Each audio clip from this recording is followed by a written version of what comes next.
Fresh Morning. Fresh Morning. Pépé est avec nous. Pépé, bonjour. Bonjour Dafresh. Comment bonjour, tu vas ce Gina, matin? Bonjour Fallon, bonjour. Je finis les bonjours. Bonjour Mosley. Oui, ça va bien, ça va toujours bien chez moi. D'accord, l'année s'annonce comment? L'année s'est passée comment?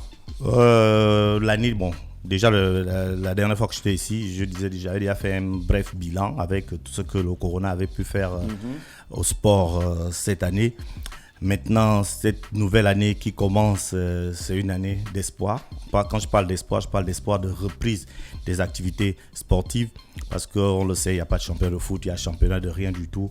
Il y a juste les équipes nationales qui jouent. Il y a juste les clubs engagés en compétition internationale qui jouent, là, notamment dans le football. Il y a juste des professionnels gabonais qui jouent aux couleurs du Gabon, bien sûr. Donc, on a espoir que cette année, il va y avoir une reprise des activités sportives. Et puis, lorsqu'on a écouté, nous tous, on a écouté le discours du chef de l'État, chacun dans son pan avait des oreilles assez, on va dire quoi, assez ouvertes. Donc, nous, de notre côté, on a entendu qu'il y aura une reprise progressive des activités, que ce soit sur le plan économique, que ce soit sur le plan sportif. Donc, sur le plan sportif, nous, on a donc cet espoir-là de voir les choses redémarrer. Donc voilà le championnat national de première division de football qui est un peu, on va dire, c'est pas le carrefour, mais on va dire qu'en termes de population qui participe, qui est un peu le gros, on espère que ce championnat va lancer les activités et que toutes les autres disciplines sportives vont suivre derrière. Donc on est à ce niveau, on est dans le niveau de l'attente. En ce qui concerne le sport au niveau du Gabon. Maintenant, il se pratique bien le sport hors du Gabon. D'accord, ok. Et donc là, en parlant de ce qui se passe hors du Gabon, on a deux... Aaron Bopenza. Voilà. On a Aaron Bopenza, on avait parlé de lui ici, du fait qu'il était très talentueux. C'est un footballeur gabonais international qui joue aujourd'hui à Talia Sport en Turquie, qui avait eu des problèmes à Bordeaux et que Bordeaux l'avait, on va dire quoi, licencié.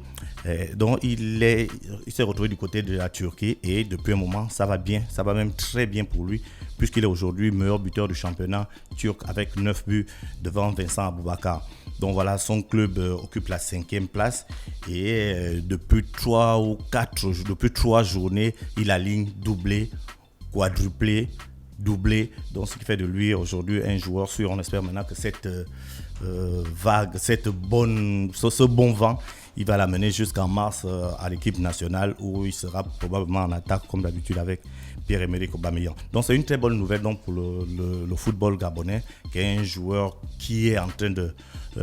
qui est aussi jeune, bon il est aussi jeune, il a 24 ans, qui puisse donner tout le potentiel qu'on sait de lui. On espère maintenant que sur le plan vraiment professionnel, qu'il va prendre tout ce qu'il a eu, que toutes les expériences passées servent à ce qu'il devienne encore plus fort aujourd'hui. Gina, tu voulais poser une question? Oui, je voulais juste te demander si tu sais où se trouve Apinangoy. Apinangoy, il est toujours en Turquie. Il a fait longtemps blessé. Il était longtemps blessé. Il a repris depuis 2 ou 3 mois déjà. Il a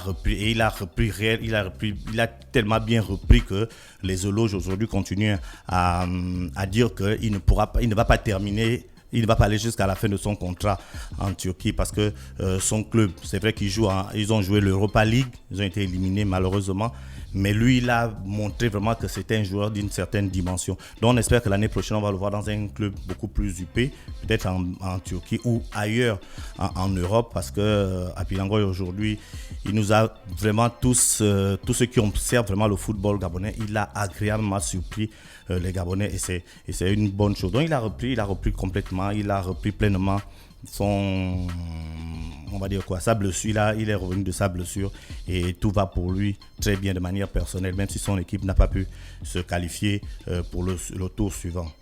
On a également une autre bonne nouvelle, Saturnin Ibela, on l'avait reçu ici, l'ancien manager de Bouenguidi Sport, qui s'était donc séparé de Bouenguidi Sport. Il vient de signer au plus grand club du Mali qui s'appelle le Djoliba AC. Donc c'est rare pour les entraîneurs gabonais d'arriver à s'expatrier. Donc on a eu Thierry Mouyouma qui se trouve au Burkina Faso. Aujourd'hui, avec Saturnin Ibela, je crois que c'est une route qui est réellement en train de s'ouvrir pour les techniciens gabonais. Le Djoliba AC, pour ceux qui connaissent, c'est le club le plus titré du Mali, avec 22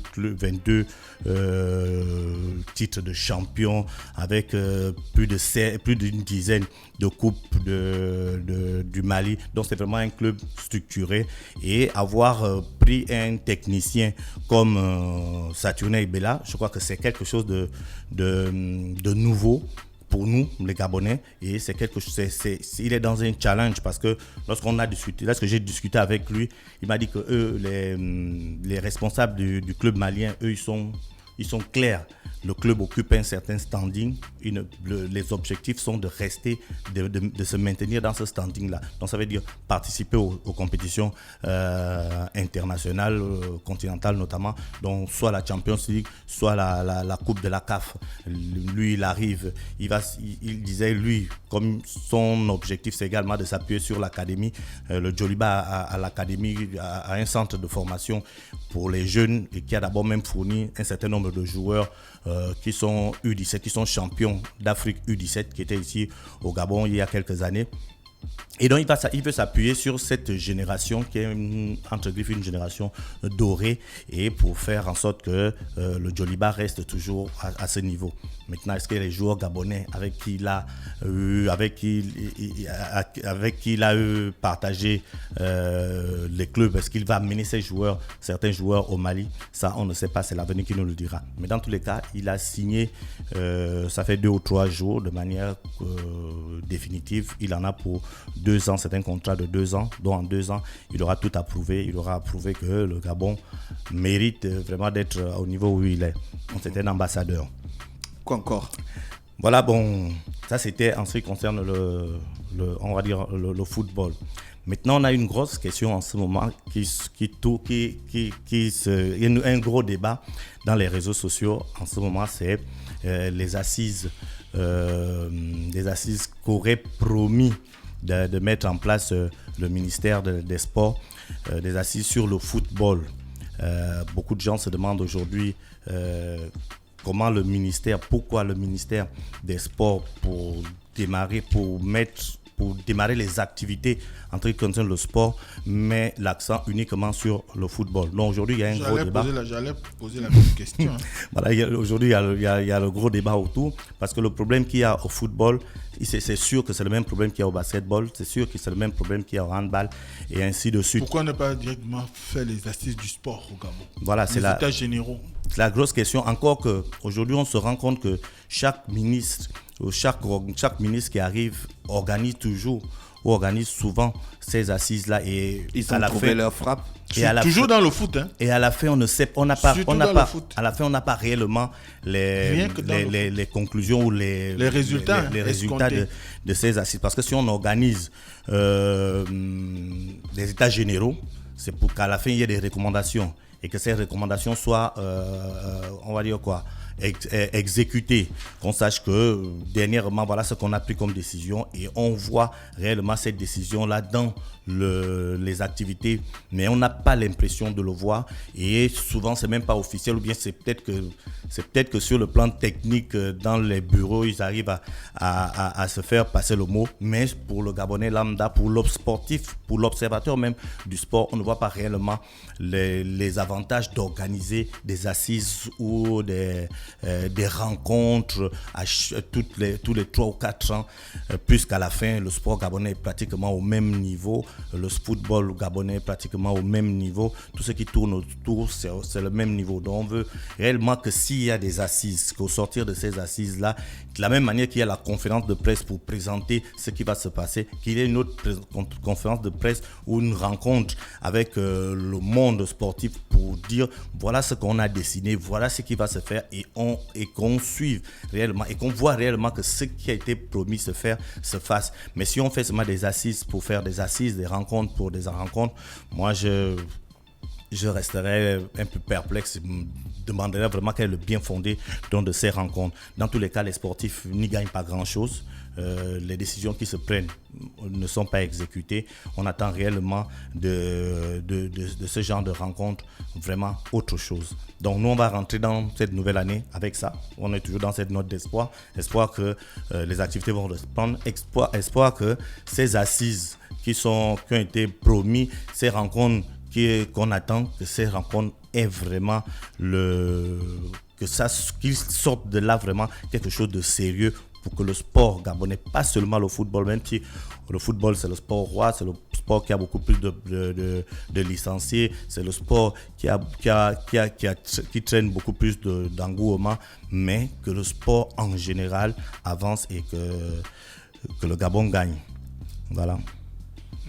C'est tout. C'est tout. Bon, juste pour dire aussi aux supporters parisiens que Pochettino... Toi, si tu viens pas parler pour le Paris Saint-Germain. C'est juste... Non, c'est pas les supporters, mon voilà, gars. juste pour dire... Maintenant, si nous ont fait le communiqué pour les supporters de l'Ajax, de l'Ajaccio, de Tout-Puissant Mazembe, Laisse-le parler de d'Oyema, hein? On parle de sport. On parle de sport. Non, mais il n'a pas de parti quand il...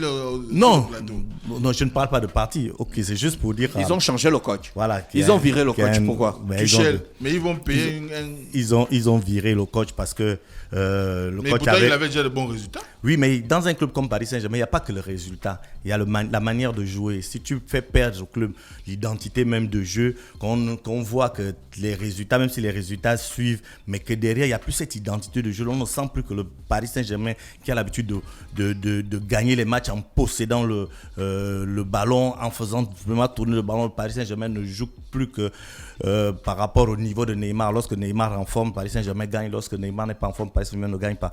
Donc, du coup, les responsables, le président du club a décidé de changer de coach.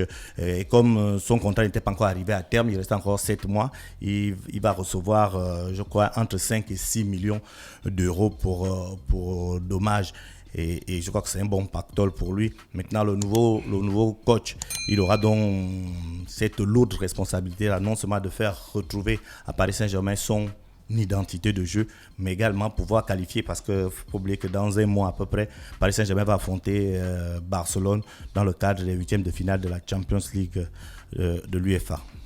D'accord. Merci Pépé qui est avec nous ce matin sur les 104.5 Urban FM, la station urbaine dans le Fresh Morning. Notre prochaine invité à partir de 9h30. Restez connectés. Fresh Morning.